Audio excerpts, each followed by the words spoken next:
the UFC last weekend in England.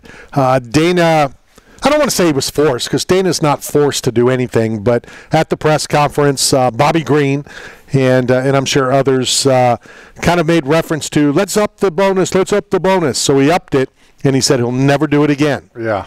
Now, I could take either side. I mean, Paddy deserved an up to bonus. I mean, Paddy performed. So did Aspinall. So did Aspinall. Yeah. You know, so not everybody put on a boring, fight. Many did, and so he said never again. You know, I'll tell you, I was in Ybor City where I live and work, and I was at a bar called Reservoir, and I was talking to my friends about shameless plug about the UFC, and they were like, I said, who you got, Bilal Muhammad or Green? And they're like, who cares?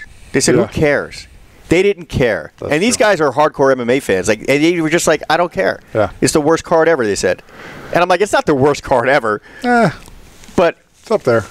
Just because you can't pronounce the names of the people who fought doesn't make it a bad card.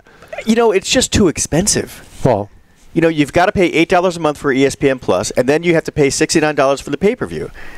More importantly, they're names you don't know. I mean, like Leon Edwards would be nothing today, not even a conversation if he hadn't had a miraculous victory over Kamaru Usman.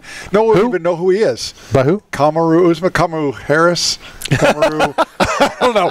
All the Kamarus, I don't know which one. All right, first of all, I'm going to tell you why you're wrong. I don't think it matters who Leon Edwards beat.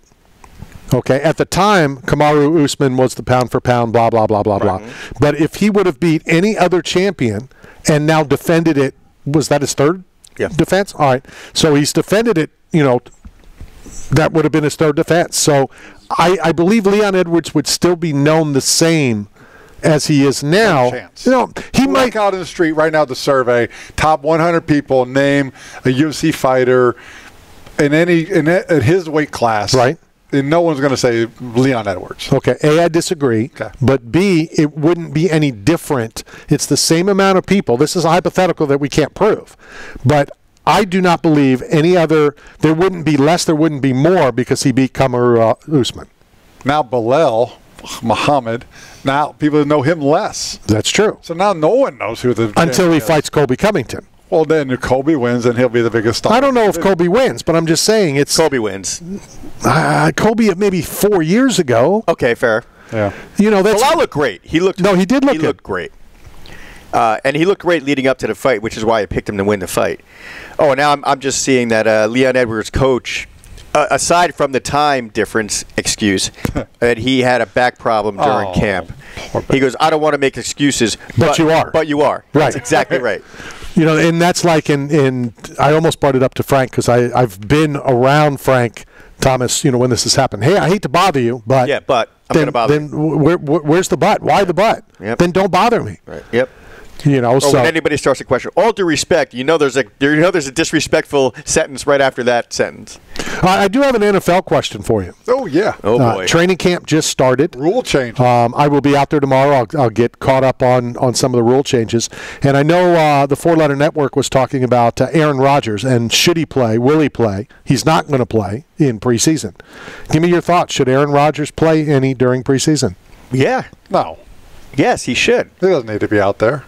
He doesn't need to be out there, but you have to gain. If you want to be the captain and the leader of the team, you have to be with them when they're struggling too. Like you have to be. If you get hurt in preseason, you're done. I mean, here he's coming off an injury that gives him more time. Talk about preseason. We're talking about training camp. Well, same thing. No, I mean he needs time to recover. You don't have to play the games, but you should be in camp. That's my point. Well, he is in camp now. Speaking of which, Tristan Wirfs is one who is at camp, but he is not participating because it's a semi-holdout. I have issues with that as well. CD Lamb isn't even showing up. Yeah. You sign a contract. Now, I know, we all know, when CD Lamb gets signed, they're going to either waive, and it depends on his contract. If you're on your rookie contract, the team, I guess, can waive the fines. If not, you're responsible. So they just jack it up $18,000, $20,000 a day. The problem is when CD Lamb shows up, the rest of the Cowboys won't, and they'll be... Nothing will change. No contention for a championship this year again. I believe they're 2 days away from being mathematically eliminated. They're already out of this. Yeah, week 2 of training camp, the Cowboys will be out. Well, the star is just a rating. It's not a. But But I've always had a problem with that. You sign a contract, and it's on both sides. But this is what a lot of the players say. You can be cut at any time. So what good is the contract? That's true. There's a way around it. Yeah. Called guaranteed contracts. And your contract's only as good if you're able to perform. And if you get injured doing stupid camps or preseason games and you're not actually in games like Allen Iverson. Ryan Jensen. Practice. Well, that had nothing to do with money. That just had to do with Allen Iverson not wanting to practice. Just like I teach my fighters, you got to train. Your fighters? Train to fight. Your fighters. There'll be one today joining you in that chair over there, so stay tuned. I know. I'm the one that invited him. But smart, like fight smart, like train smart. Like, you got me mixed up. Like you got to train to fight. Not fight to train. How many fighters go to fight camp? They train every day.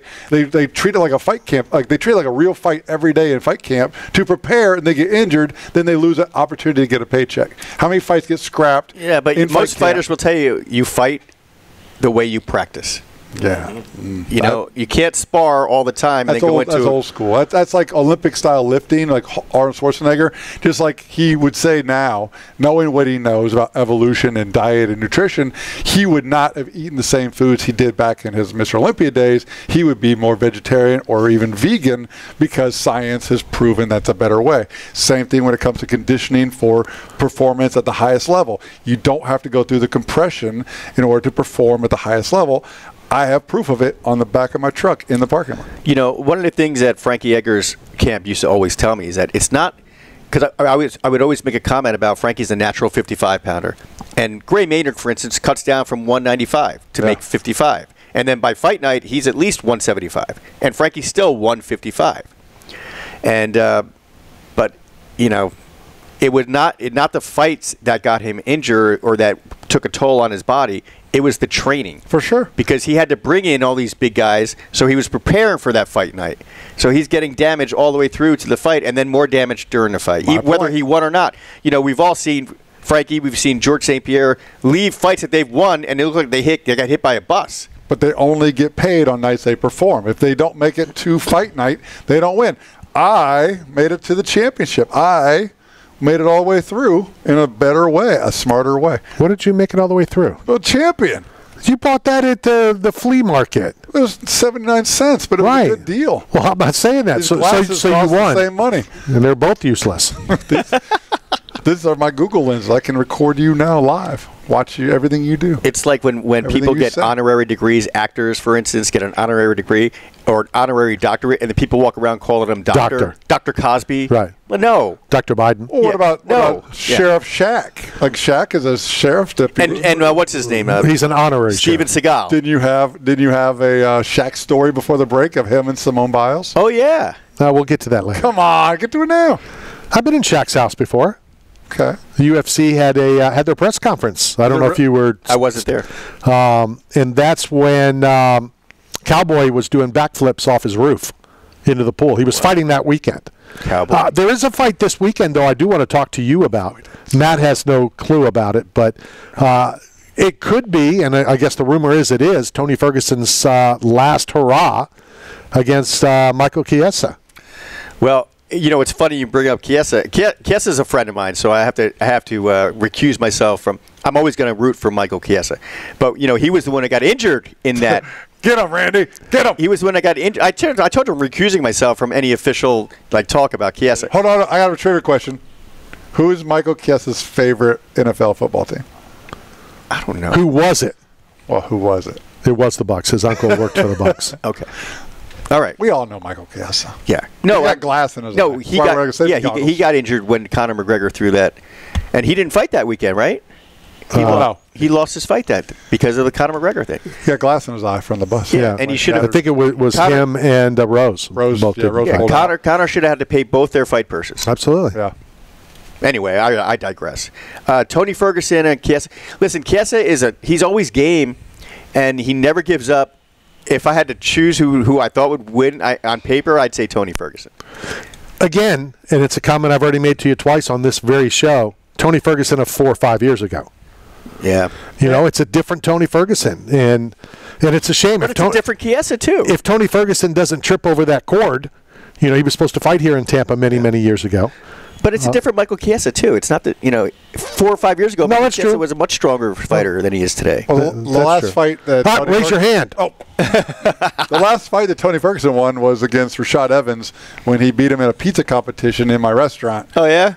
Back in, I don't know what year that was. But talking about Chiesa, it gives credibility to how we need to have better weight cutting categories for the UFC, fighters fighting closer to their natural weight, because I remember a prime Mike Chiesa cut down to 155 and just manhandled Diego the Nightmare Sanchez when he didn't have the better skill set. He wasn't the better fighter. He just had reach and size and power and advantage because he could cut to such a low weight class. And when I saw Mike after he got his eye cut from the glass in the hotel in Brooklyn, Mike was bigger than I was. And I was walking around at 205, light heavy contention, and Mike's bigger than I am, taller, wider, bigger. So for him to cut to 155 is absolutely insane. But I used to say to Cowboy Cerrone all the time, I don't know how you can make 155 because he's like 6'1". Johnny Hendricks. Well, 55. But I'm just saying weight class. Yeah. We had Johnny on I think it was a Wednesday. Weigh-ins was 2 days later. He was 30-some pounds over and made weight. Yep. That's why I believe weigh-in should be the morning of the fight. I agree with you 100%. When I won this, I was down to 163. I couldn't imagine. When you beat somebody up for the $1 to pay for it? I couldn't imagine getting to a 155 because I was so depleted. Team USA. I wish you were more depleted. Come on, man. You can't get any more depleted. Yeah, I'm already depleted. I love when you're depleted. What's depleted mean again? You use these big words. Speaking of depleted, it is break time. This is Knockout Radio, brought to you by Staff Zone, 8-Man Strong, and Bucked Up Energy Drink. We'll be right back. This is Bill Rancic from The Apprentice, and you're talking sports with Randy Harris. And you're